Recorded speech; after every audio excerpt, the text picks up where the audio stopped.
आता हे toxic boss लोक कसे मॅनिप्युलेट करतात, कसे धमकावतात, त्यासाठी हा व्हिडिओ बघा। স্মার্ট অ্যাকাউন্ট 10টা সিওর কভার 10টা এল কভার বাংলা ভাষা বলে দিলাম হয়ে যাবে। Don't tell me, no, I will remove any of the area who is not fit for me. Please as per there.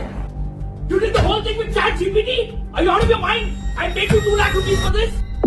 आणि हे पाहिल्यावरती एक गोष्ट मात्र मला नक्की कळली आहे की जो कोणी व्यक्ती जॉब सोडतो त्याचं मुख्य कारण ही कंपनी नसते, तर असतो टॉक्सिक बॉस। आणि यात सगळ्या कॉर्पोरेटच्या सासूरवासाला कंटाळून एक जण असं लिहितो, मला फक्त आणखी 3 वर्ष या कंपनीत काढायची आहे, कारण गेली 7.5 वर्ष मी त्याच कंपनीत काम करतो जिथे माझा बॉस मला सतत हिनवतो, छोट्या छोट्या गोष्टीवरून ब्लेम करतो, मला टोमणे मारतो, माझ्या इज्जतीचा पान उतारा करतो, मला सायकॅट्रिस्टला दाखवायची गरज आहे, तुझ्यापेक्षा ऑफिसमधला पिऊन सुद्धा जास्त कामाचा आहे, असं काही बोलतो। जस्ट इमॅजिन गाईज, त्या व्यक्तीच्या मनावरती काय परिणाम होत असतील। आता एवढा त्रास होत असताना देखील त्याचं आणि तुमच्या देखील जॉब न सोडण्याचं कारण एकच आहे, फॅमिली रिस्पॉन्सिबिलिटीज, गाडी बाईकचा EMIs, आई वडिलांचं मेडिकल सपोर्ट, मुलांचं स्कूलिंग आणि यासारख्या अनेक कारणांमुळेच तुम्ही सुद्धा हा जॉब सोडू शकत नाही, पण कंपनी मात्र तुम्हाला कधीही काढू शकते।